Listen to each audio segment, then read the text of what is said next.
পানী দি দি আৰু ভালদৰে কোনোবা কোলা দিব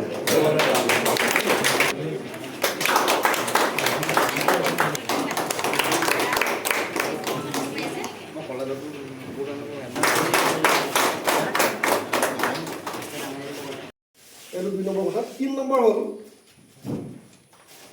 চাণক্য বুলি এজন মানুহ আছিল যিজনৰ নাম কৌটিল্য বুলি কয় কৌটিল্য অৰ্থশাস্ত্ৰ লিখিছিল ইয়াৰ আন নাম চাণক্যৰ নীতিশাস্ত্ৰ বুলি এখন কিতাপ আছে ডক্টৰ মৌচুম গগৈয়ে অসমীয়ালৈ অনুবাদ কৰিছে মূল সংস্কৃত পৰা তাত কৈ যে ছাত্ৰ ছাত্ৰীসকলৰ যিটো জ্ঞান লিপ্সা এইটো এনেকুৱা হ'ব লাগে মদৰ লিপ্সা যেনেকৈ বাঢ়ি যায় সুৰে মৰে ধন উপাৰ্জন কৰা মানুহৰ ধনৰ লিপ্সা যেনেকৈ বাঢ়ে জ্ঞান আহৰণৰ সেই লিপ্সাটো সেইটো হাৰতে বাঢ়িব লাগে এই যে ছাত্ৰ ছাত্ৰীসকলক আমাৰ নীলাক্ষী বৰুৱাই কৈছিল নিপেন বৰুৱাই কৈছে এটাইজন বক্তাই কৈছে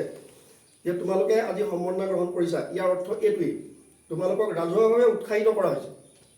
আজি কোনোবাই 70% পাইছে জ্ঞান অৰ্জনৰ লিপ্সাটো 90লৈ উঠাব লাগিব চাণক্য নীতিমতে এইটো মই আশা কৰিম সেই পৰ্যায়লৈ তেওঁলোকে নিজকে তুলিব আৰু শিক্ষা জগতত তুমি ভাষাৰ মানি জ্যোতি তুমি সুৰৰ প্ৰতি মানুহ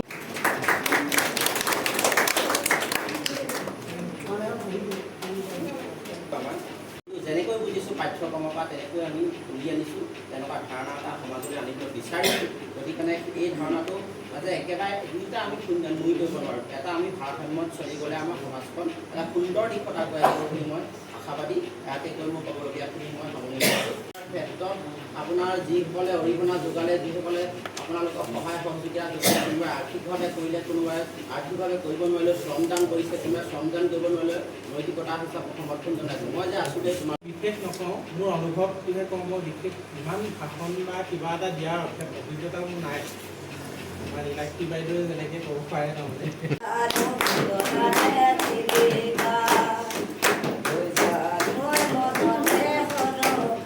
ধন্যবাদ জ্ঞাপন কৰিছোঁ লগতে যিসকলে আজি এই সম্বৰ্ধনাৰ কাৰণে নিজক উত্তীৰ্ণ শাৰীৰিক সৰবৰাহ পাৰিছে তেওঁলোকক মোৰ গ্ৰহণ কৰি অভিনন্দন জ্ঞাপন কৰিছোঁ মই ভাবোঁ আজি যি শিক্ষাৰ কাৰণে এই অভিনন্দন তেওঁলোকক কৰা হৈছে যি আমাৰ গাঁৱৰ কাৰণে বহুত গৌৰৱোজ্জ্বল বিষয় তথাপিতো মই কওঁ এই সেই সীমা নহয় আজি যিটো কাৰণে তোমালোকক বৰ্ণনা দিয়া হৈছে কালিলৈ যাতে আমি দুগুণ আধুনিকতা নাহিবা তুমি কেৱল চিকুনিক দেৱালী কৰি কিতাপ নিয়ন্ত্ৰিত কোঠাৰ বিলাসী সামগ্ৰী কৰি আহিবা তুমি এটি বিশাল মন লৈ এখন বিশাল হৃদয় লৈ আহিবা তুমি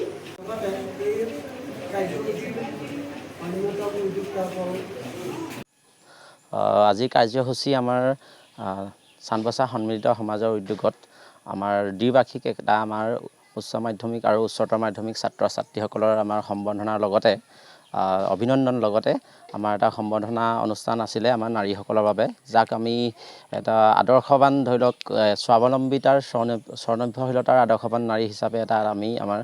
চান্দবছা সন্মিলিত সমাজৰ এটা নতুন পদক্ষেপ আমি গ্ৰহণ কৰিছোঁ আৰু দুইটা আমাৰ সংযোজিতভাৱে আমাৰ উচ্চতৰ মাধ্যমিক